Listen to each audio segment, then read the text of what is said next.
Good evening, dear guests, ladies and gentlemen. My name is StrategEast. It's honor to me to moderate forum today and tomorrow. I'll be with you here on the stage.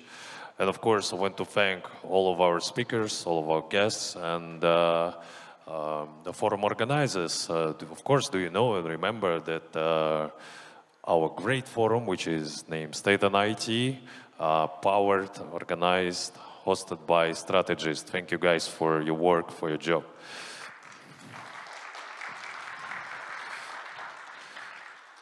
We prepared short introductory video. It's okay if it's in English? I think it's okay, yeah, for our Kazakhstani guests. Thank you so much. We prepared short introductory video about forum. Please take a look to the screen.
Welcome to Almaty.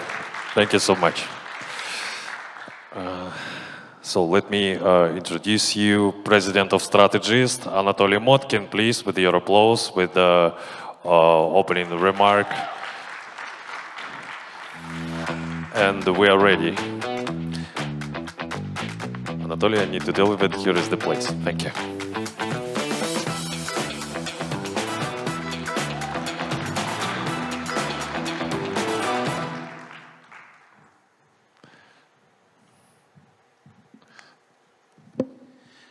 Good evening.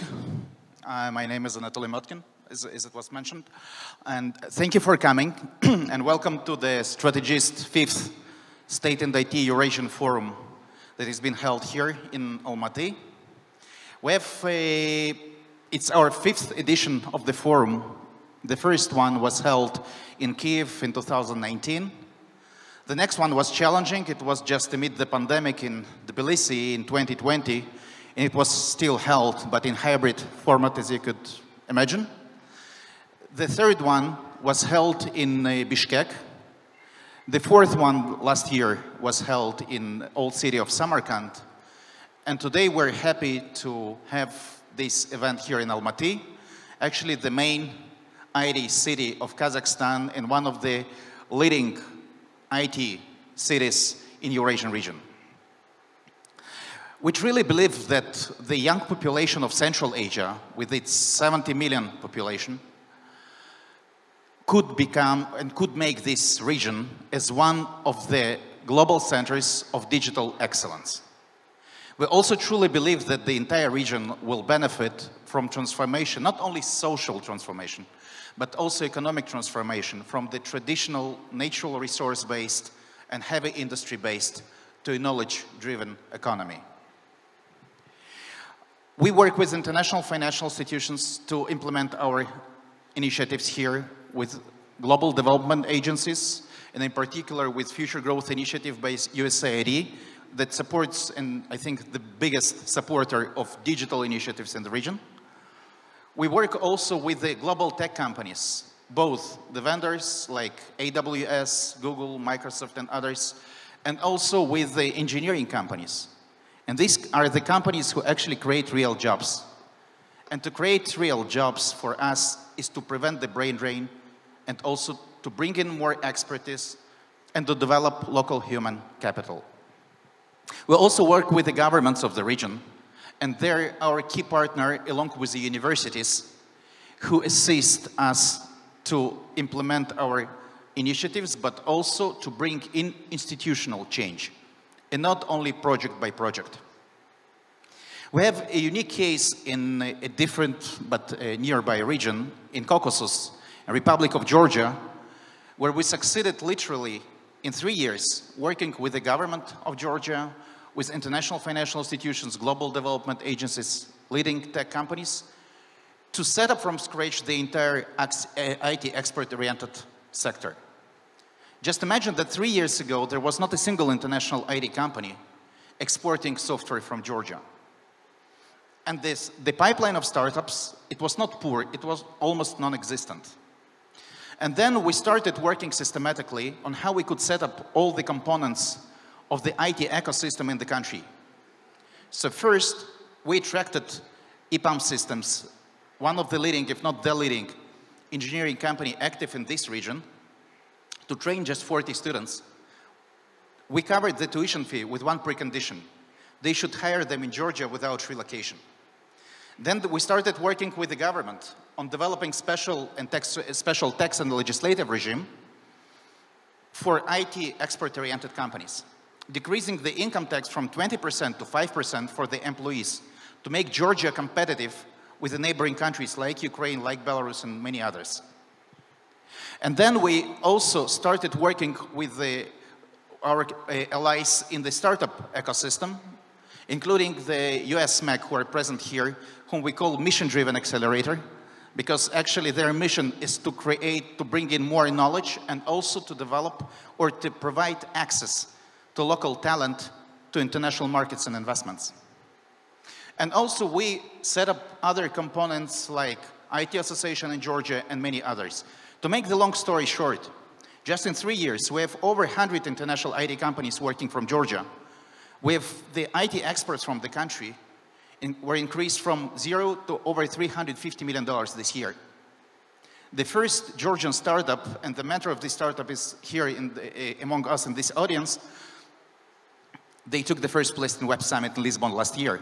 And it just demonstrates the international recognition of those achievements. Another one was acquired for $50 million. And as I used to say, okay, it's not a unicorn, but it's still impressive for a small country like Georgia.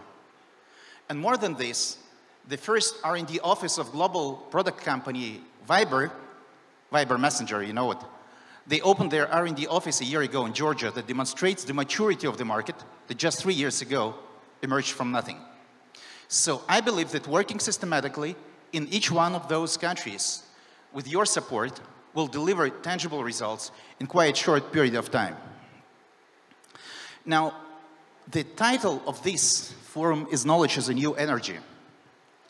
And the knowledge is based on 5 educational pillars. We educate people, we educate companies, we educate money, how the old money becomes smart money. We also educate governments. We work with the governments to assist to adjust the local legislation in accordance with the global best and regional best practices. And also we educate markets. And the idea of educating markets is actually to explain people in the United States, in Europe, and recently also in the Gulf, that the Central Asia as a region is a center of the digital expertise at the highest global level. And it would be win-win for those markets to start getting the digital services from Central Asia. But also that Central Asia is a great opportunity for their investments. They don't do favor to anybody. They multiply their investments many times. So just to demonstrate how it works, I would bring several examples. First, we always start from expertise, we always start from analysis. So last year, just half a year ago, we've released our report that was supported by USAID and EBRD in Central Asia. It's called Billion in the Distance. How we could scale up IT experts from the region of Central Asia to billions of dollars for each country. And it's quite realistic. But the importance of the report is not only that the report generated policy recommendations that work for international financial institutions, development agencies, and the governments, but also it became a useful tool for strategists to promote Central Asia as desired IT destination in outer markets. This report was presented not only for the IFIs and the development agencies in all the capitals, and it was made by our regional director, Ravshan Ragimov, who is here with us. But also we presented this report in Atlantic Council in the States, in Chatham House in UK, in CEPS in Brussels, in DIGUP in Germany. And also in Australia, just a month ago, we presented this report remotely. So these papers have huge importance of not only delivering the idea to the decision makers, but also delivering the perception of the market to new destinations for the market itself. About working with big international companies. Google, and we have Olga Skorohodova here, who actually is regional director of Google for Central Asia and Caucasus. We've launched together our training of 1,500 students that Google holds for free in Uzbekistan and Kazakhstan, 750 students in each. We work with local universities, and I always say, when I've been asked who are your main partners in all these countries, I always answer the universities. They are the key to the talent. They are actually our biggest supporters. They are those who assist us by working together to maximize the result. In Kyrgyzstan, we're talking about donors, about IFIs. Many times it happens that the donors sometimes duplicate each other's activity, or sometimes they need anybody else, somebody who will actually match their investment into some projects. We've launched a year ago a Donors Coordination Committee for IT development in Kyrgyzstan in Bishkek. At the first stage, it was launched with UNDP. Now we hold it with Kyrgyzstan a Software Developers Association. And the result is that the next quarterly meeting, we will deliver project or declare about project that will be co-funded by a number of donors and not just one. And it will be a pilot that we're always sure that when we deliver proof of concept, the concept starts working in all other neighboring countries, and we hope, and we've been asked explicitly in Uzbekistan and other places, to replicate this model of Donors Coordination Committee for IT development. Now we're launching the forum, but on the sidelines of forum, we have several side events. One of them was just held 3 hours ago, and the event was initiated by Big Global and KYC, our partners from Kazina Capital, for local angel investors with 2 leading mentors from the Silicon Valley and good friends of ours, Alisher and Marvin Liao, who actually explained what is the importance of angel investments, how it works, and also on their own example, they explained what are the mistakes that should not be replicated. And this is an example of what I called to educate the money, how the old money becomes smart money. There is no future to IT or knowledge-driven economy in any given country if the local capital is not being invested into local human capital. That's why we're struggling to convince, to explain, to attract local investors, local capital, to be invested into local startups pipeline development. Also, we keep with acceleration programs and accelerating local startups in Central Asia. The second side event to be held tomorrow, and it's been supported and initiated by our partners from EBRD here in Kazakhstan. It will be a pitch event for the most prominent, at least in our network, mentors from the Silicon Valley. And we will choose the participant for the next И мы выберем участника для следующего веб-саммит питчинг-ивента. И здесь мы привносим вместе глобальную экспертизу для того, чтобы не только видеть и привлечь местных акселераторов, но важно experience, global practice, and not only from Silicon Valley. Again, I believe that the next year in this region should be devoted to developing digital or building a digital bridge, as we call to the main digital event in Kazakhstan, between the Central Asia, Caucasus, and the Gulf states. And people in the Gulf states, they understand that actually for them it's a win-win. They get Silicon Valley level of delivery from those global companies in Central Asia, but 10 times cheaper than they would get it from Silicon Valley, and 10 times better than they get it from their current digital solutions providers. So if we're talking about the Gulf states, again, the same name, knowledge is a new energy. The common denominator between the Gulf states and Central Asia is that they started working on diversifying the economic model and transforming the energy-based or natural resource-based model to a knowledge-driven one. I'll always quote the former Minister of Oil of Saudi Arabia, who said that the Stone Age ended not because we were out of stones. The same with oil. So it's great to see that actually the governments of these both regions working hard to develop the local human capital. And I think that Central Asia could contribute a lot to the knowledge development in countries like Saudi Arabia, like Emirates, like Qatar, and the smaller countries of Bahrain, Oman, and Kuwait. So I thank you for coming here, and tomorrow we'll see even more people. We have over 70 speakers, and we have an audience that will come here. And I will not actually spoil, will say what will be our keynote speech today about.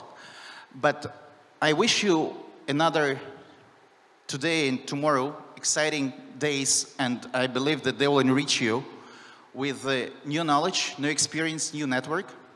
For us, it's also important that those forums will be productive ones. So we take care not only about the side events, but also the side meetings that happen here. They are not public, but they will inevitably deliver tangible results in a short period of time.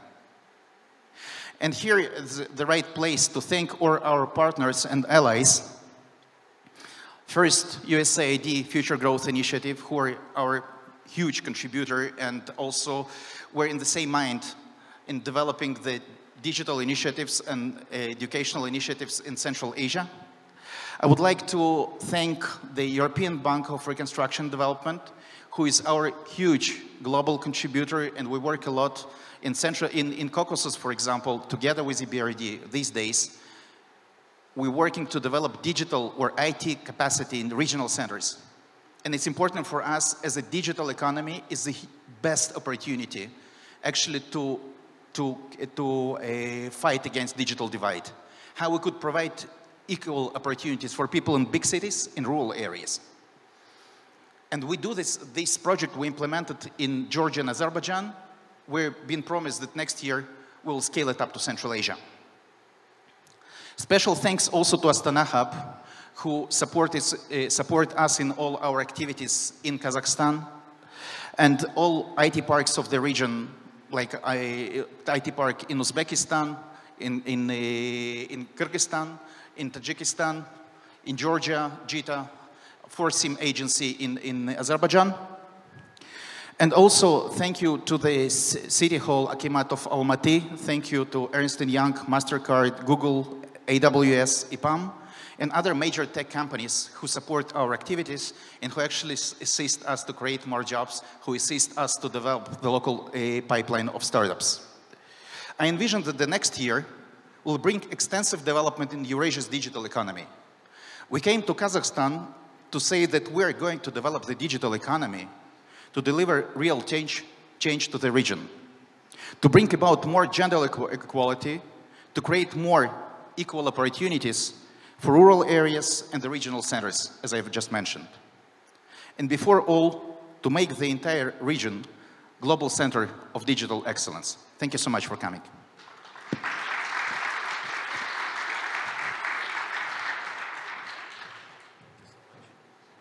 For starting our forum of digital development, innovation, and aerospace industry of the Republic of Kazakhstan, Mr. Kanysh Tuleushin. With your applause, please.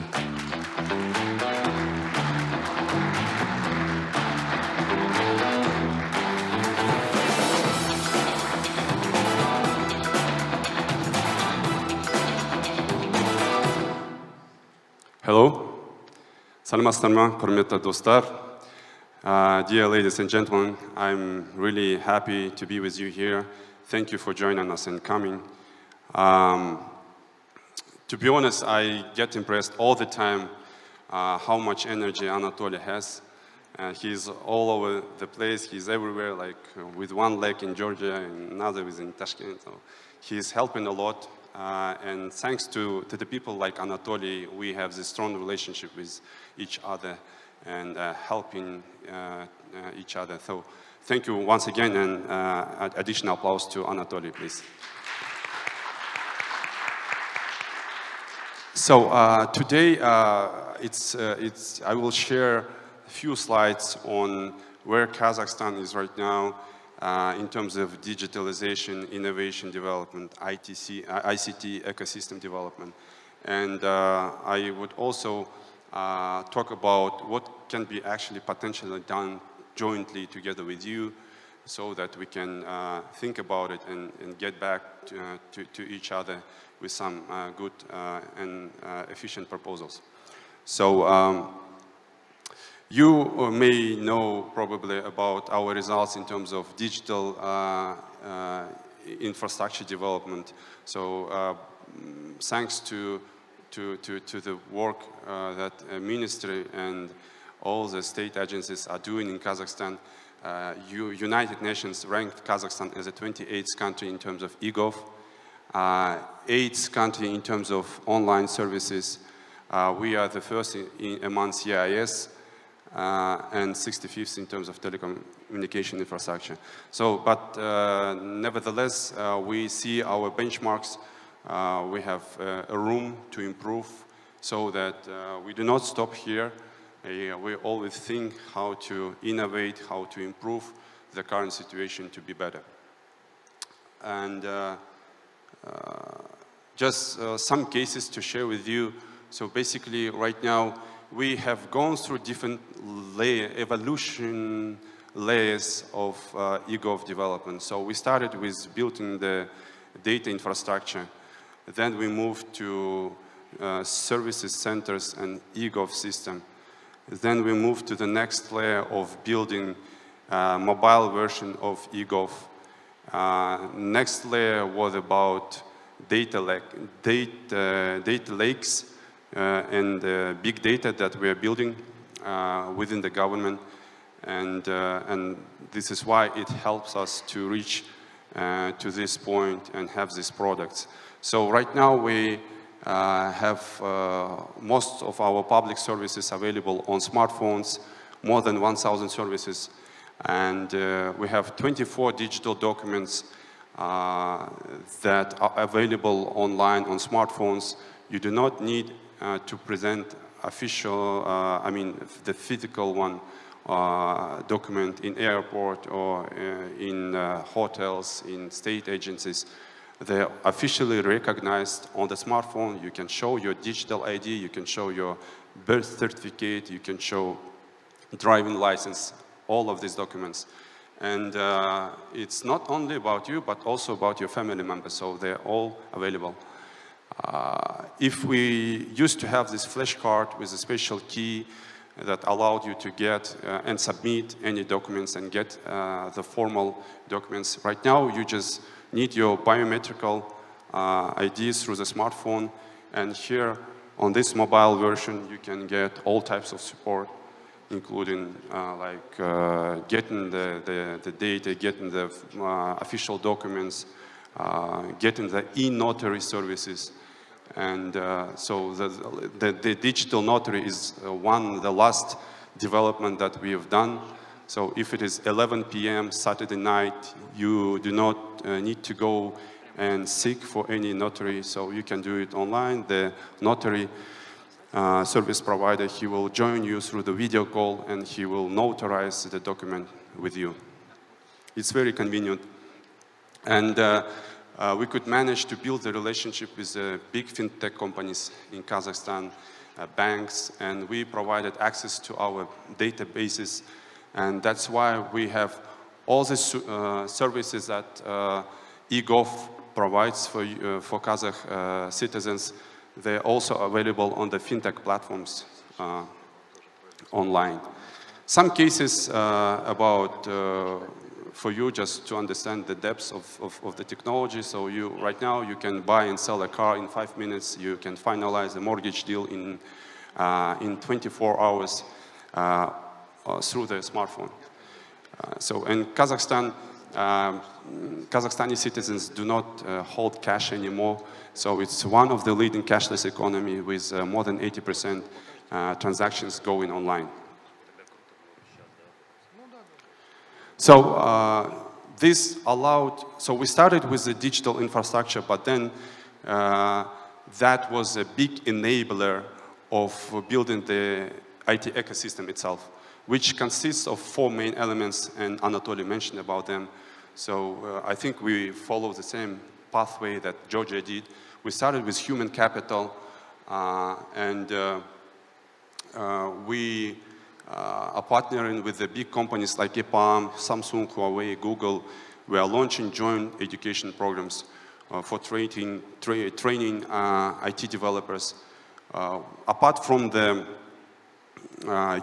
traditional universities that can give you IT educational for 4 or 5 years, you can also use our voucher system, which is called TechOrda program. We provide around 3,000 vouchers per year for people from 18 years old up to 45 years old to get coding skills in any language. And this allowed people even from finance background or accounting background to switch to the coding skills background. And if they used to get like $1,000 per month as a salary, now they can get like $2,000 to $3,000. So it's a big social shift upwards. Yeah, so basically that's our main direction. So and we also talked through the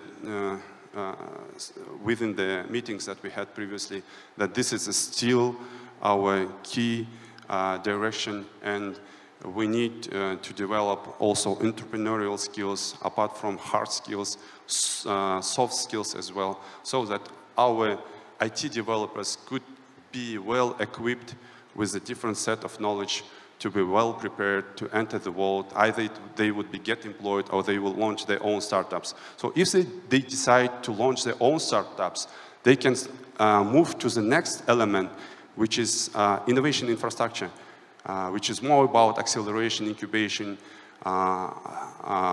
programs. And one of them is actually Astana Hub. And Astana Hub right now is the main hub in Central Asia with 1,300 residents. And we have Almaty hub in this city with about maybe 250 residents. So this allowed us actually to grow the IT export from $33 million in 2020 by 10 times up to $333 million last year. And we had this task to get 5 million in 2025, but hopefully we will get this number up to the end of this year. So, but our president gave a new challenging task to reach 1 billion in 2026. So another story to share with you is the Silk Road Innovation Hub. So we are not positioning our hubs as just Kazakhstani hubs and the places for Kazakhstani startups. It's open hubs for any company, any startup from Uzbekistan, Tajikistan, Kazakhstan, Azerbaijan, even Turkey. They can come, they can get any type of support. And we launched this program and opened together with our partner in Silicon Valley in Kazakhstan. We launched a Silk Road Innovation Hub in US, in Silicon Valley. And it's a new home for startups from this Eurasian region. And all costs, accommodation costs, all different type of costs will be covered by us. and not only by Kazakhstan, because Uzbekistan and other countries already joined this initiative, so that we can jointly do it. Because you know, there are different examples. One of them is Nomadic Innovation Hub in Silicon Valley. It's not just one Finland that is doing, doing it together with Sweden and other countries. So this is a good benchmark and story for us. So we are doing the same. We already sent the first batch of 15 IT companies to US for 6 months. They are trying their luck to raise the capital and expand their business abroad. We have some good examples like Clockstar in Indonesia. We have Parkour in UAE. We have Pinemelon in US. All these startups are growing and expanding their business globally. So our plan is to open another innovation hub in Indonesia and Singapore, in Southeast Asia, and another hub will be located in Middle East, so that we can help our startups to grow and grow globally. So this is about Astana Hub, and here we are showing different types of programs that we collaborate with universities.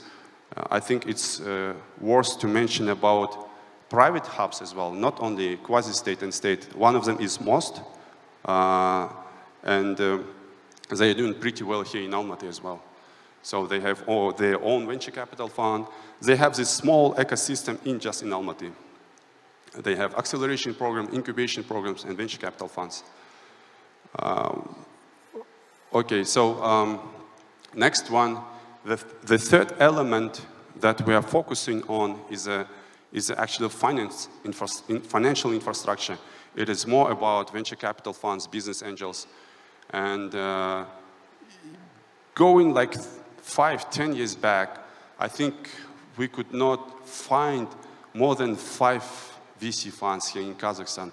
But thanks to the maturity of ICT community that is growing year by year, we have the rise of the growth of the venture capital funds. Yeah. So basically, one of them we opened with the help of World Bank, the rest with the quasi-state agencies, and I think we have already solved the problem of getting the capital less than 1 million for pre-seed and seed stage, but we're still facing the problem of getting more than 1 million for Series A, B, and C, and this is where we are kind of thinking right now to launch a venture capital fund of funds together with our global financial institutions, together with sovereign wealth fund, quasi-state agencies, so that we can finance and fund local GPs with their pipeline and portfolios of different projects and growing them together abroad. And for this, we are developing a special export promotion program for startups so that they can be well prepared. The last element, I think, is it's not here on the slide, but okay, it's here. So we are developing and trying to actually stimulate and motivate mature businesses, big companies to invest in startups. And there are some examples. It's Kaspi, KZ, Freedom Finance. They are fintech unicorns with a total valuation about $24 billion, listed in London Stock Exchange and NASDAQ. And they are also helping us to build this ecosystem and developing this ecosystem. So only, I think, Freedom has invested in a bunch of startups, Kaspi as well, and we have Choco and other companies. So our goal is to actually help them to grow so that that would be a good exit strategy for startups. So they would go either to export or they can sell their products to the mature big companies. and try to build a new one. So we have stories like Santa Fe, that they sold their technology to Kaspi. It's tickets. We have the story of Krysha KZ, Kolesa KZ. They all sold their technologies to these big companies. So I think having these 4 elements and developing them will help this ecosystem grow further and be more mature. Next slide. Just a little about AI. I also shared during the previous session, we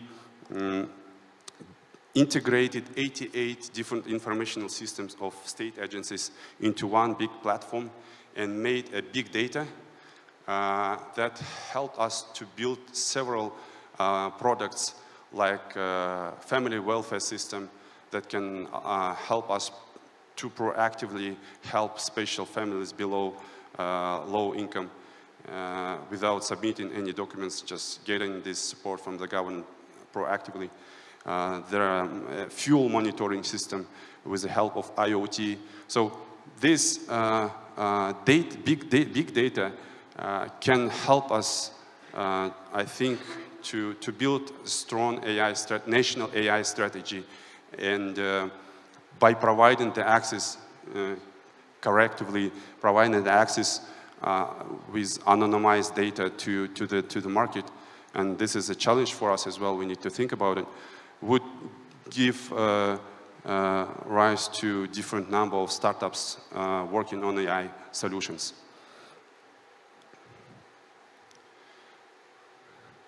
And last but not least, I think it's also worth to mention about the data centers hub.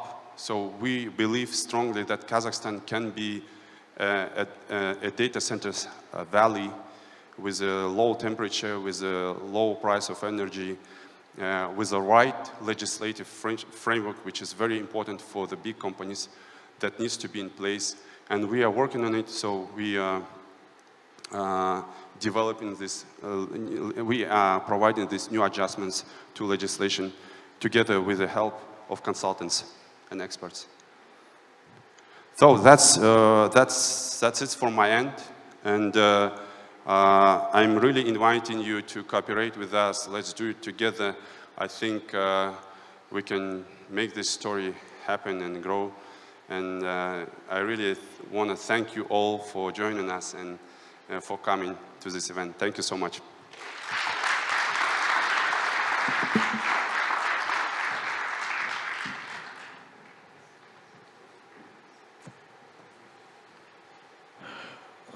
Dear guests, I think it's cool that Mr. Kanysh Tuleushin, Vice Minister, has an investor background. Maybe you didn't know about it. I think this can be felt during his speeches. Thank you very much, Mr. Tuleushin and the Ministry, for the work that you and your colleagues carry out on an ongoing basis every day. Thank you so much, and your applause to you and to the colleagues. Now we want to invite to the stage our next honored guest, EBRD Advice for Small Businesses Program, National Manager in the Republic of Kazakhstan, Alma Kassymova, with your applause, please. Thank you.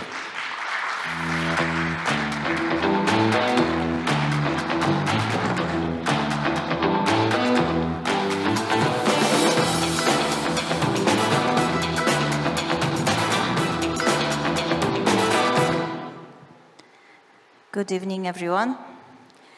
It's an honor to be invited to this forum, and thank you, Anatoly, and StrategEast team, obviously, for this opportunity, as well as for your investing into IT sector development worldwide, as we see, and our region in particular. At the EBRD, we believe into power of networking in development of venture capital ecosystem. And we work in the region of Eurasia, contributing through our Star Venture program in Kazakhstan since last year, and now expanding it to Uzbekistan, Tajikistan, and Kyrgyzstan. In Kazakhstan, within our partnership with the Kazakh government, we are supporting 7 high potential startups mentioned by our deputy minister as well. We provide them advisors and mentors to help expanding into the new markets. Now also offering credits from Amazon Web Service, and our startups will be pitching tomorrow. Each of them is unique and worth highest recognition and visibility. Globally, at the EBRD, we have a venture capital investment program, VCIP, which establishes which enables us to co-invest directly in ambitious companies that use new digital technologies to grow in their local markets. Besides, through another program which is called Early Stage Innovation Facility, the EBRD invests in selected venture capital funds, helping develop the financing market for innovative enterprises. And we hope to bring soon both programs into our region as well. With this, a very warm welcome to everyone, and I wish all of us to have useful and fun time today and tomorrow. EBRD develop and help small and medium-sized businesses for more than 20 years now, all enterprises now entering this new niche, the startups niche for us. So let's work together and help each other to grow. Thank you.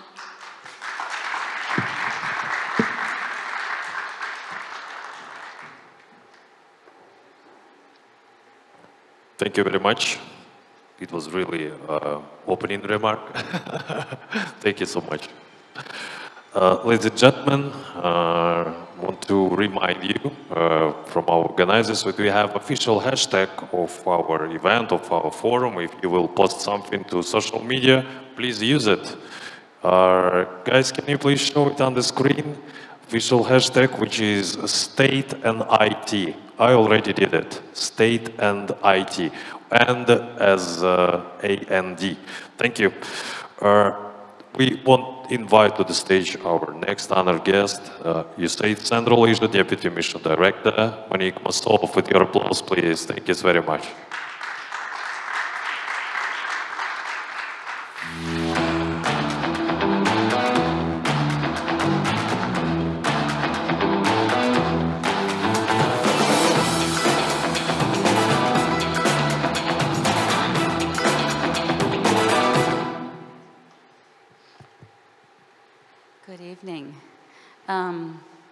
The energy in this room is quite amazing. I have to say this is the first event I've spoken at where the first speaker is wearing blue jeans, so that's fantastic. And there's rock and roll music as I enter the stage. Good evening, ladies and gentlemen. StrategEast President Anatoly, distinguished colleagues, ladies and gentlemen, good evening. On behalf of USAID, I'm really honored to stand before you today and welcome you to the 5th State and IT Eurasian Forum. This event, organized by StrategEast with support from the United States Agency for International Development, supports our shared vision for a flourishing IT ecosystem that contributes to fostering business growth opportunities for the region. At USAID, we firmly believe that private sector-led growth is the best catalyst for job creation and regional competitiveness, something that the Vice Minister alluded to earlier in his remarks. This is where USAID's Future Growth Initiative project comes into play, with its platform for enhancing regional cooperation and increasing knowledge and expertise within each country of Central Asia. Through this initiative, we are working to remove barriers, bolster competitiveness, spur economic activity, and create new jobs and income. At USAID, we understand that even in this era of incredible technological advancement, human resources, people, youth, remain invaluable. In this context, in a USAID-supported partnership with Google, we will offer free IT training to 1,500 students from up to 14 universities from Kazakhstan and Uzbekistan. People with creativity, resilience, passion are the cornerstone of any successful business venture. So while we champion digitalization and IT sector development, we place equal emphasis on nurturing local talent, a sentiment echoed in the startup culture expanding throughout Central Eurasia. The State in IT Eurasia Forum is more than just an event. It is an embodiment of our shared vision for the region's future. It is a manifestation of our collective effort, government, private sector, think tanks, entrepreneurs, development agencies, and many others, to build an entrepreneurial ecosystem where ideas flourish and transformative innovations take place. As we gather here today, let us strive to foster development of local talent, attract international investment, and empower the next generation of entrepreneurs. In doing so, we not only contribute to the regional economy, but also architect a brighter, more prosperous future for people of this region. Thank you, and let's look forward to an engaging, innovative, and productive forum. Thank you very much.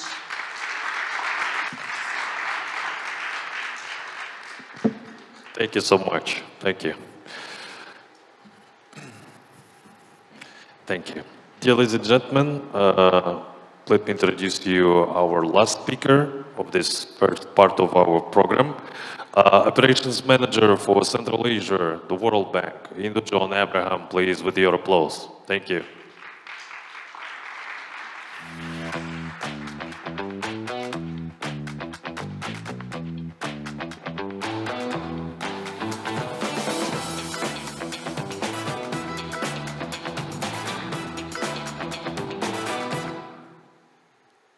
Good evening, Mr. Tuleushin, Ms. Kassymova, Ms. Mosolf, Anatoly, and the organizers of this event, Excellencies, distinguished speakers, participants, ladies and gentlemen.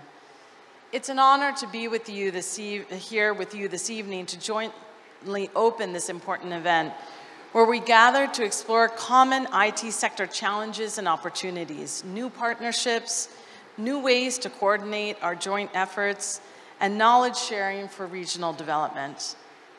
As we convene this evening, we find ourselves confronting an intricate nexus of challenges brought about by profound global forces and rapid transformations. Our commitment is to ensure no nation and no child among them is left behind in this transformational journey. Recognizing this, the World Bank has embarked on a new vision of creating a world free of poverty on a livable planet. This renewed mission recognizes digital transformation as critical to reducing poverty and inequality and addressing global challenges such as climate change. Being able to learn, work, transact digitally and online has never been more important to the daily lives of people around the world. Even though basic digital access is a foundation for addressing many of the world's most pressing challenges, 1/3 of the world, or 2.6 billion people, remain offline. While mobile broadband networks cover 95% of the world, 38% of those with access choose not to use it, primarily due to challenges related to affordability and digital literacy. Despite massive data growth, less than 1% is analyzed and utilized, primarily because 90% of it remains unstructured. Cloud technology is crucial for processing such data, especially in Central Asia, but the region's fledgling cloud market widens the digital gap. Moreover, automation and globalization are driving a shift, requiring reskilling the workforce. Recent studies indicate that by 2027, just 4 years from now, 60% of workers will require reskilling and retraining to adapt to the evolving job market. Yet currently only half have access to sufficient training. This is critical in Central Asia, where over 50% of the population is under 30 years of age. And the jobs of our children will not be the same as ours, requiring a new form of formation in order to open opportunities and improve their quality of life. Recognizing the pressing need to accelerate progress towards the Sustainable Development Goals, our institution will be focusing on 8 global challenges, such as climate change adaptation and mitigation, pandemic prevention and preparedness, and enabling digitalization. As the World Bank President Ajay Banga recently said, digital is transforming our world and will make everything else possible. So it has naturally become a priority area of our global engagement. To make sure the digital divide is not a source of greater inequality, but rather that digital access becomes a springboard for greater opportunities. To help countries address the global challenge of enabling digitalization, the World Bank will offer just-in-time advice, partnership establishment, and private investor engagement. In doing so, we aim to empower countries to efficiently accelerate digitalization and promote fast-tracking affordable broadband for all, scaling up inclusive and safe digital public infrastructure, and building digital skills for jobs. We have started to implement this focus in Central Asia in our new engagements. The Uzbekistan Digital Inclusion Project that will soon be considered by the World Bank Board seeks to fundamentally change the landscape of the IT-enabled services industry by simultaneously targeting the creation of human capital, strengthening the enabling business environment and physical infrastructure, while creating access to markets. The Digital Acceleration for an Inclusive Economy project under preparation here in Kazakhstan will support equitable access to high quality and climate resilient broadband infrastructure in selected unserved and underserved areas of Kazakhstan. Digital connectivity is pivotal to achieving broader development goals. Yet in a region with relatively low digital development, bridging the digital divide proves even more critical. Broadband household penetration ranges between 7.1% in Tajikistan to 37.4% in Kazakhstan, as compared to about 60% in Armenia and over 60% in Russia. Across Central Asia, where close to half of the population still lives in rural areas, it's imperative to make sure those communities are not left behind when it comes to fast and reliable internet. To this end, the aim is to minimize digital fragmentation, establish modernized payment systems, and develop robust cybersecurity protocols. Collaborative efforts in this direction are seen as the paths toward a more inclusive and prosperous digital future, underscoring the unwavering commitment to leave no one behind in the digital era. We look forward in the World Bank to continuing the collaboration with many of you here today. Convinced and committed to the impact of digital development to reducing poverty and promoting shared prosperity. I wish you all highly productive sessions and engaging discussions. Thank you very much. Thank you so much. Ladies and gentlemen, now speaking about IT, it's really impossible not to mention artificial intelligence.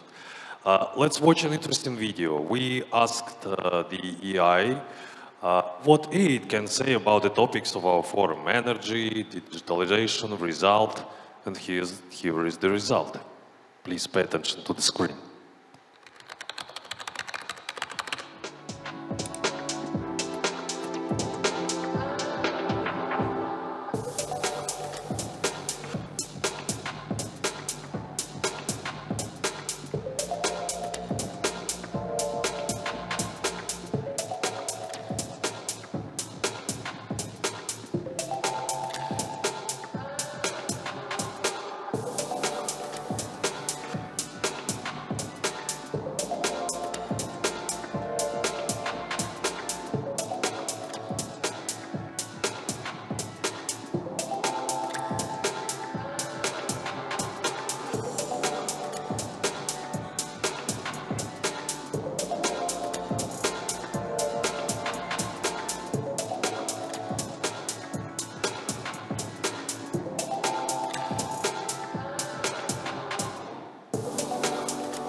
I think it's nice. Thanks. Thanks, I. Ladies and gentlemen, we're just not talking, also we are making some very interesting, I can call it workshop, or maybe keynote speech, and I want to invite our special guest, global macro investor specialized in startups, Mr. Marvin Liao. With your applause, please, to the stage. Marvin, I don't know, do you need this one? No, okay. Just the mic.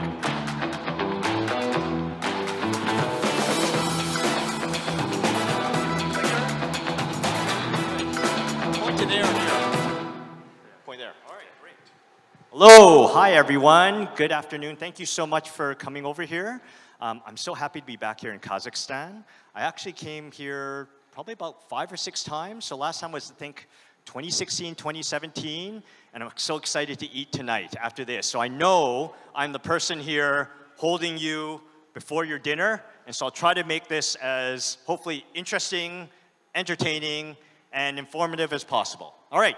So I was told to speak a little bit about, just at a broad level, some of the things I've learned along the way, some observations. And so before I start that, you always have to have the established credibility slide. Why should you listen to this guy instead of going to take a bathroom break?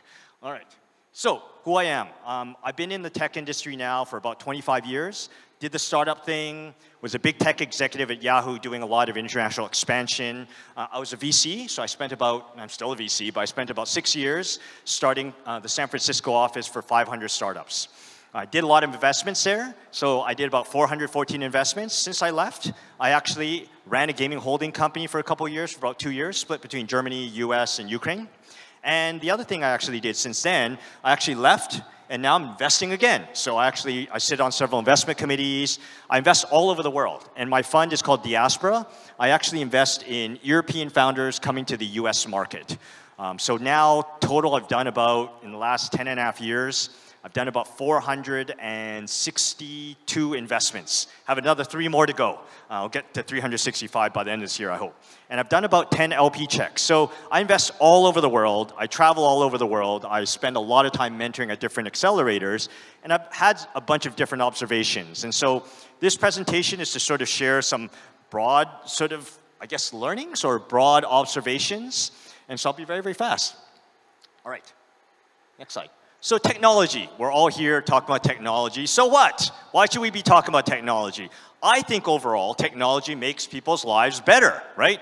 Grows economies, provides jobs, and I think all our lives in general, maybe with the exception of Facebook, has enriched our lives in general, right? I mean, and even Apple, right? Apple has great products, like we love their products.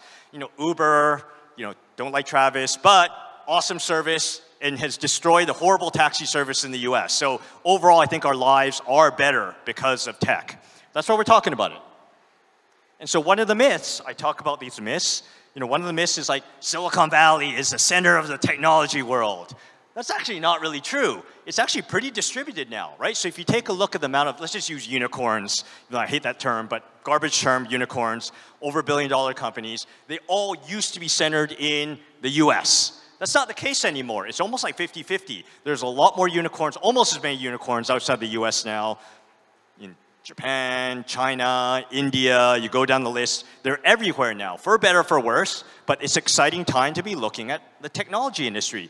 Because if you actually look at where the US is at, there's usually, it's bleeding edge. And you see these trends actually eventually bleed out to all the rest of the markets. And everyone's learning much faster from a momentum perspective. And they're growing everywhere. What I care about is not necessarily sort of like where you're at. Yes, Silicon Valley is still top-notch in many ways. But the thing that's interesting when you look at many of the ecosystems is the velocity, the momentum of how fast they're growing, right? So ultimately, we talk about this is, it's very, very hard. So why is everyone so nice in Silicon Valley, right? Because we're greedy. We're nice and we're greedy because the startup founder, the 22-year-old startup founder you meet today could be a billionaire 10 years from now. This high velocity business. And so the point I'm trying to make is that what we care about is growth, right? And momentum.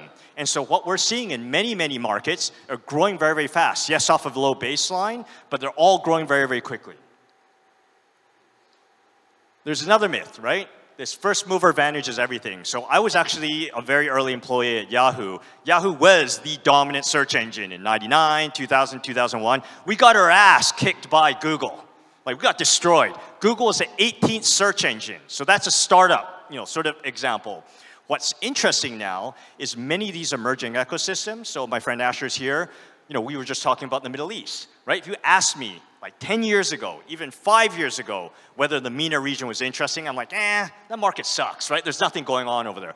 Fast forward 5 years, tremendous momentum in the marketplace. Lots of new VC funds, lots of awesome new startup founders, and we're investing tremendously. I sit on the IC of Sukna Ventures, sir. So super, super exciting, right? Here's why. The benefit, actually, of being a second mover, you get to learn. We have this saying in the US, right? Pioneers take the arrows. Pioneers take the arrows. You make all the mistakes, and a lot of times you die. So it's much better following behind them. And here's also the benefit of startups as well, too, is that usually the startup that starts with a blank piece of paper, by the time a company is very, very dominant, they're slow, dumb, and also they have a broken business model. A lot of times you're using old technology. The benefit of being a startup founder, you start with a blank piece of paper, and as the technology gets better, you use the newest technology and grow faster. That's actually what's happening right now. So this is why you see these big waves. It's every 10 years, there's brand new startups that come out of nowhere that completely disrupt spaces. So I'm going to talk about a bunch of different countries and some of the things that they've done, right? So this is broad level. Everyone knows Portugal. I think one of the smartest moves that they actually made was Portugal was already a fairly good sort of like ecosystem. This put it on the map. They paid the Web Summit a crap ton of money to come from Dublin and show up in Lisbon. And think about where Lisbon is right now. They have 70,000 startup people showing up in their city. It's almost too much now, but showing up in their city and putting them on the map made them actually end up staying. Many people actually end up investing. So there's a lot of different pieces. I think every ecosystem has done something right, and you can learn from that.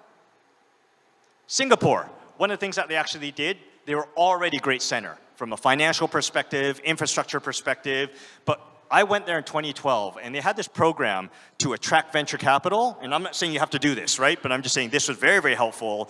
Why a bunch of my friends actually end up moving over there. They did a VC matching program. For every dollar you would invest as a VC, they would match $5. So of course, VCs were like, wow, this is awesome. Free money, I get more of the company, you can make your money go further. So this actually was, they stopped doing this program, but they did it for about 5 to 6, 7 years. This is really, really valuable for them to attract big global players. Having said that, Singapore was also, from a geographic perspective, was well centered to invest around the region. And this is actually something that Kazakhstan also has. France. I don't say a lot of good things about France. Their food's good, but in general, one of the things that they did, which is very similar to what Asana Hub has done, but I think at a much larger level, they built this incredible thing called Station F. And they brought the corporates, the VCs, the investors, all the startups in one place. So every time I visit Paris now, I go to Station F. That's where I have all my meetings. This is a central place for international folks to show up. International founders, international investors, corporate innovation teams. This is really, really valuable. And it's very centered. And the person, my friend Roxanne, runs it. They got startup people running it, not people from real estate, right? Because it's about building community. And this term will come up over and over again later on. Saudi Arabia. We talked about Saudi Arabia. I mean, what do people think about MBS? The man is visionary and thinks big. It's also very, very helpful to have a lot of gas and oil money, right? But they've been very, very smart about investing it in talent. They've been very, very smart about investing in education, LPing, I think like 30 or 40 funds. Like they're just putting in a lot of money in all different aspects of the ecosystem. Accelerators, VCs, but at a very, very large level. This is actually why this ecosystem is now really interesting, to the point that you actually have many Saudis leaving the US and actually moving back. That's a great signal. When the talent, you track where the talent's going. When the talent comes back, that's a great signal for the market. Chile. So Chile, they started this back in, I think, 2011 and 2012. So they discontinued this, but one of the things that actually did was that they actually had this program called Startup Chile, and they actually gave like grants to startup founders, global startup founders who come to Chile to actually start their company. Many of the founders I actually ended up investing in were actually alumni of this program. And so this actually put them on the map. It was basically a branding campaign because nobody even knew Chile before this, right? Unless you're in sort of like, what's natural resources, right? They're big, giant in natural resources. But this program, I think, was relatively successful because it actually brought a lot of startup experts and actually raised the game. They discontinued it, but it's an interesting case study. Ukraine.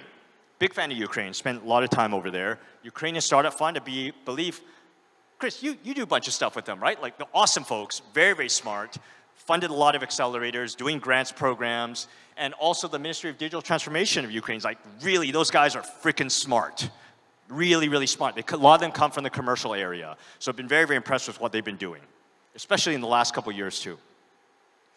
Georgia. I'm biased, right? I sit on the IC for the grants program, but I think Anatoly talked about this. 4 years ago, they were nowhere. And I do think a big part of it is due to the help of the World Bank with the grants program, tying the US MAC as well as a lot of other trainers around this program. I mean, I actually invested in a company called the NAO, right? Which I think, Anatoly, you mentioned this as well too. They won the Web Summit. They've raised, I think, $1.5 million or something. Like, we're starting to see some interesting companies. There's Payz as well too. There's a lot of interesting companies that have come out of this alumni. Early days. But you compare this against other ecosystems, in 3 or 4 years, they've made tremendous progress. More to go, but it's fascinating to watch this. Azerbaijan. I'm also biased. I sit on the board of the IDDA, so I like what they're doing. Very new program. It's only been less than a year. And for example, one of the issues that we found is that there is a lack of programming talent. So they've actually gone out. We went out and actually found some potential, folks to, like for example, Holberton School, Code Academy, and actually did sort of like a pitch off where we identified gaps, right? So we need more technologists, that's one thing. But there's also a lot of stuff that's happening on the business education side, the entrepreneur education side. They're looking at doing LP checks. They've been very, very thorough about actually looking at the ecosystem from a whole and figuring out where the gaps are and figuring out where to actually fix them. North Macedonia, also biased, I sit on the investment committee, but they jumped up 14 spots. This just came out, we were talking to the director, I think yesterday? We did the call yesterday. Talking to the director, he's like, hey, congratulations to all of us. We just rose up like 14 spots in the innovation sort of like index. And so they've been doing this grants program now for many years. It's not just for startups. They're doing this grants for, implementing technology. They're doing grants basically for implementing commercial, taking technology and implementing commercial applications for it. And so I've only been with them the last 3 years, but the trajectory has been really, really, really, really high. And so it's been fun watching this. And so, but yes, I talk a lot about money, right? This idea of like, oh, just throw money at the problem, it'll fix it. Yeah, you can do that. That's what most ecosystems do, right? It is one catalyst, but the reality is that you need money to be tied to expertise. Do these people know what they're doing? Have they started companies before? Have they seen this happen in other ecosystems, right? Honestly, don't hire McKinsey or BCG to tell you what to do. That's bad. That's CYA. And I have never seen that work. These are consultants, right? So they're great at making awesome presentations. They don't know what they're talking about. They're just benchmarking other countries. It's my opinion. What do I know, right? I'm a practitioner. But expertise is actually the main catalyst. And expertise, you know what an expert is? An expert has made all the mistakes. I think I'm a good investor because I've screwed up so many deals. Now I'm like, I'm not going to make that mistake anymore, right? Okay. And VC, right? So VC, in theory, should be what drives this. VC is money, hopefully with expertise. That isn't always the case, but I think that's one of the reasons that Silicon Valley has done very, very well. And venture capital is also growing all over the world. No surprise. Because it's a major catalyst of entrepreneurial growth. And why? I'm not going to go through all this stuff. But basically, returns tend to be good in the long run. It's a good fit as part of your financial portfolio. It isn't everything, so don't put 100% of your money into this, but put some of it. It actually makes sense if you're a high net worth individual. But the one thing you have to understand is VC is a winner-take-all business, right? And it is also a home run business. 10% of your portfolio drives like 90% of the wins. So most of your companies are going to die. A lot of people don't understand this. Governments don't understand this. At least I think most governments don't understand this. And so it is winner take all, right? Most of the returns come typically from about 30 to 35 companies every single year around the world. This is a great book, if you're interested. It tells you a lot of like early stories in Silicon Valley. A lot of the myths, right? But also the critical factor that venture capital was, it wasn't just Stanford. Yes, it's helpful to have Stanford there. It was also helpful to have many of the early semiconductor chip companies there. It was very, very helpful to have HP start there. But I think a big part was you had actually people who not just had money, but actually had expertise and understood tech and could help the companies. That's the best case scenario. But you have to understand when you're benchmarking, yes, you can learn from other countries, but ultimately, how you actually get the winners, you have to think about this term called global maximum versus local maximum. And so there's this term in the US and Canada, I'm Canadian, there's a term in Canada it's called like high school hero syndrome. Like, you know, you meet these founders who are like, I'm the best founder in Kazakhstan. But you have to understand the competition is global. They show up in Silicon Valley and are like, holy crap, yes, I'm the best founder in Kazakhstan. I'm a nobody in Silicon Valley because everybody's awesome, right? Silicon Valley pulls in all the best founders from all over the world. You're competing against those people. And so this is, as an investor, I think about this all the time, right? Yes, I invest overseas. I also invest a lot in Silicon Valley. I compete against other US investors because it helps me get better, right? Steel sharpens steel. And I think as a founder, the only way you grow, there's this great saying, you are the average of the 5 people you spend the most time with. If you hang out with losers, you're going to be a loser. You hang with awesome founders, you naturally become better. This is really critical. Global traction, right? This is one of the issues with small markets. You can dominate the market, that's great. But ultimately, if you really want to get good, you got to compete regionally, you got to compete globally, because they will eventually show up in your market. All right, myth, this idea of overnight success. You throw money at the problem and it'll fix it at the governmental level, at the corporate level, at the startup level, but it takes a long time.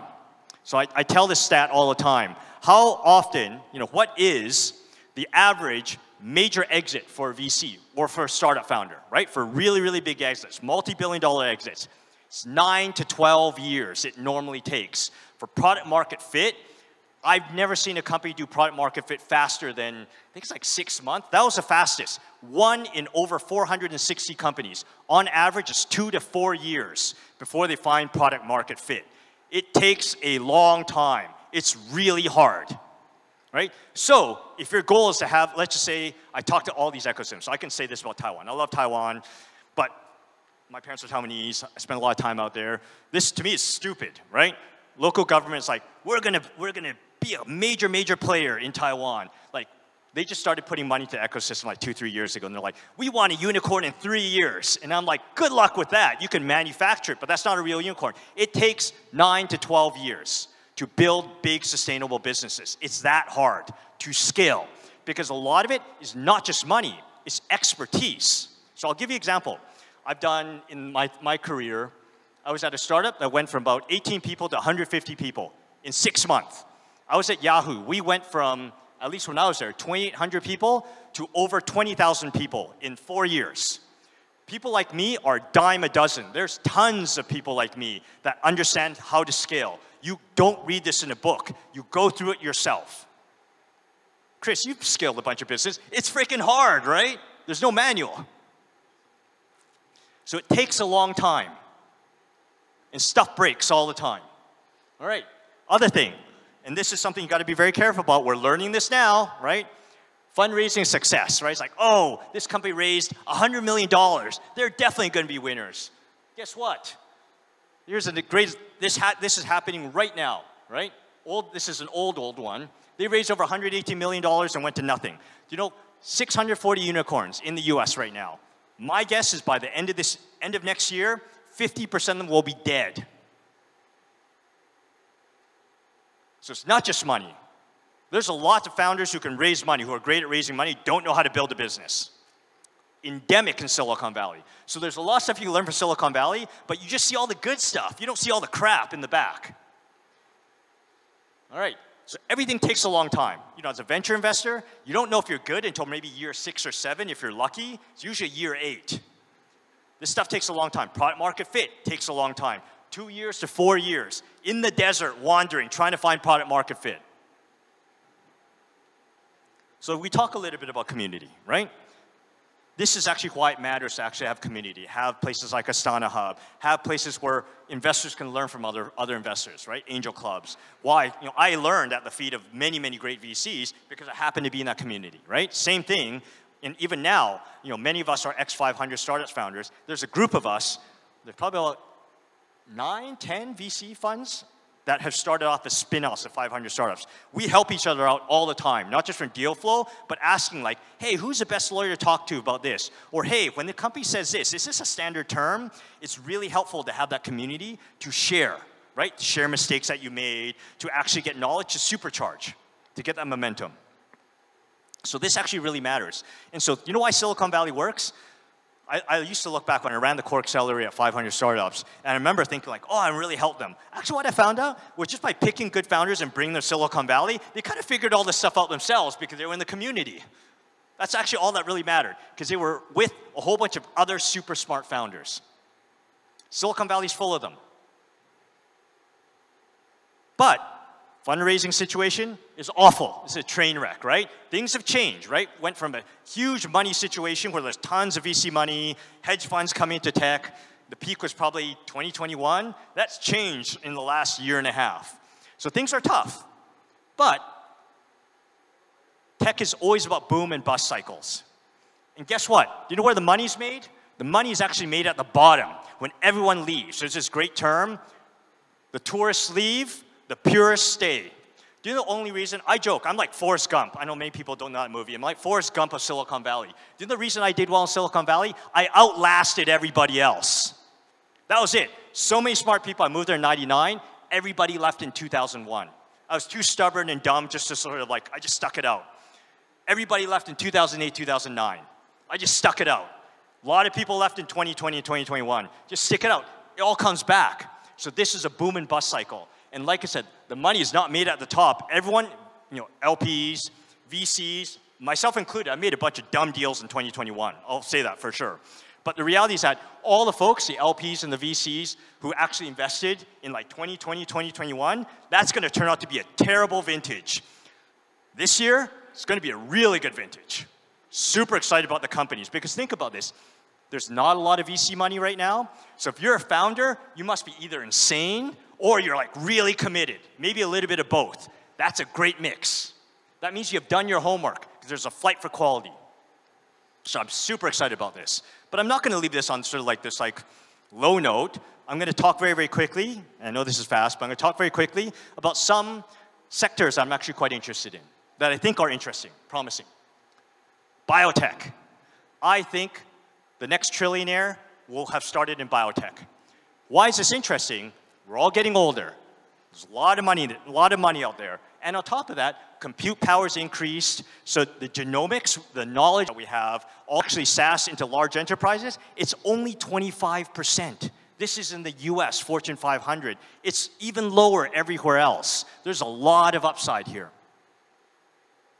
I do a lot of deals. Low code, no code. I use the example of just now technology democratizes, gives access. And so what happens now, UX gets better. So I'll give you a live example. When I was doing the startup, e-commerce startup, we spent almost $1.5 million to actually get an agency to build an e-commerce website. This was back in 99, 2000. Fast forward 10, 15 years, you have this wonderful thing called Shopify. Way better than what we had, $40 a month. Way better capabilities than what we had in 99. This is what low code, no code is. Anybody can do this. And so I almost challenge some ecosystems where for them they're like, we're going to invest in technologists, we're going to invest in programming. Maybe this stuff gets irrelevant very, very quickly. With this, it changes the ballgame. Artificial intelligence, I don't need to explain this. It's huge, right? I still think we're in early days. It's a little bit published now. But there was an interesting sort of like data point or comment. I'm part of this group called Creative Destruction Labs. And I'm in the AI track over there. And I was sitting beside a guy who's actually very, very senior at AWS, Amazon Web Services. Very successful founder. He sold his last 2 companies.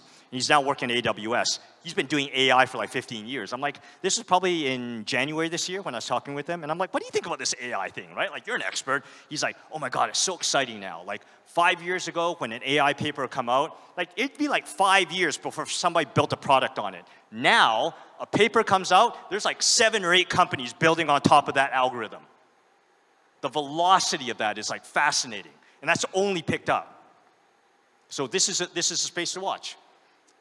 I still like crypto and Web3. So if you picture the world that we're going to 10 years from now, I'm going to have my AI agent, Chris, Anatoly will have their AI agent, right? That my agent will deal with Anatoly's agent. What is the transaction going to be? It's digital money. It's most likely going to be something in crypto.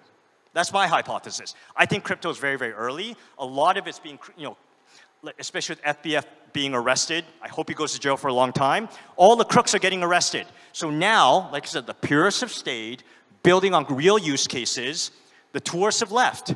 So we're seeing some really, really interesting things come out of Web3. And I like it because everyone has written this off. This is when the money's made. You go into areas that everyone else hates. And last of all, robotics. Most countries are getting old. And there's a lot of jobs, whether it's manufacturing, a lot of like blue-collar jobs, maybe not electricians or plumbers, we'll always need those folks, but in general, when you look at a lot of manufacturing jobs, if you take a look at Japan, and I've been spending a bunch of time in Japan, robotics is one of the fastest growing areas over there. And they have to do this. Their people are dying off. Japan's at the furthest edge of actually this demographic cliff, and they're kind of racist, so they don't want to bring in immigration. So robots, this is a solution. They're on the cutting edge of this stuff. So watch what they're doing. China is too. China is doing a lot of interesting things here too, because also kind of racist too. I say this, I'm Chinese, right? They're racist too. All right, but robotics, really interesting space. Right. And unfortunately, this is not the world that we want to live in, but defense tech, right? As we've learned in Israel, if we learned also in Ukraine, like, there's a lot of stuff going on, a lot of bad stuff that's happening even in your neighborhoods. Defense tech, unfortunately, is an area that because we had the peace dividend for a long time, we're like, war is over, right? We don't need to think about this stuff anymore. It's changed. In the last 2 years, I think we've all woken up to the fact that actually, there are some bad actors out there. There are people who want to harm us. So defense tech is actually really, really critical. And so we're seeing a lot of activity in this space. I don't make the rules. This is the world that we live in, right? I don't think any one of us want to live in this world, but it is where it is.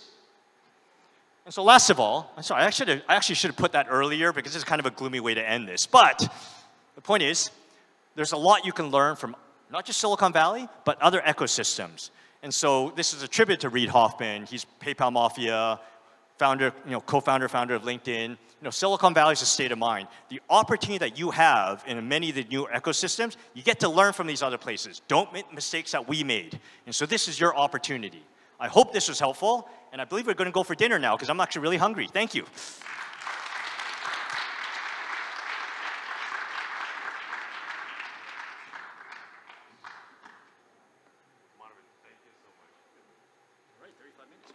Ladies and gentlemen, I think it was great.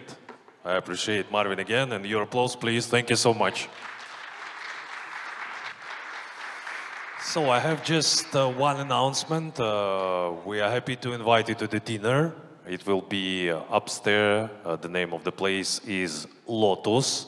Everyone, welcome. See you there in a few minutes. Am I right? Yeah, that's it. And, of course, sorry, I forgot it. It was so interesting for Marvin. But I was like, the audience, not the host. We want to show you some interesting video, which is, again, from our AI, let's call him friend. Let's see how it looks.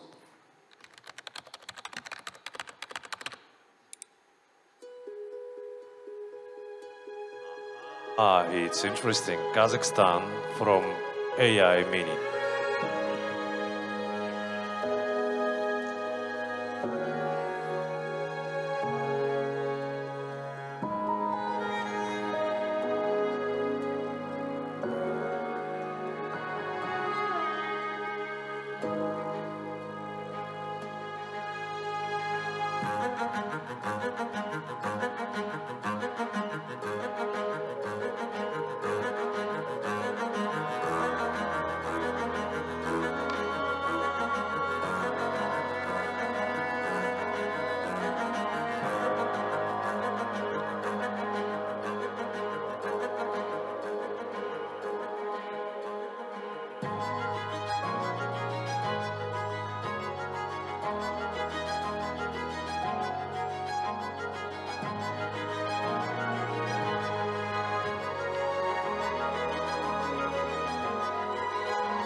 So, thank you, AI.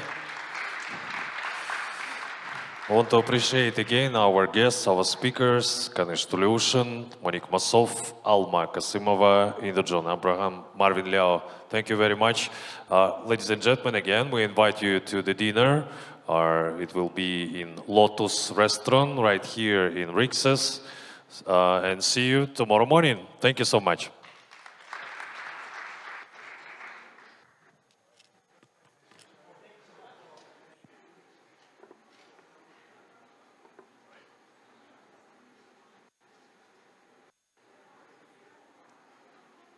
Guys, please, some phone music.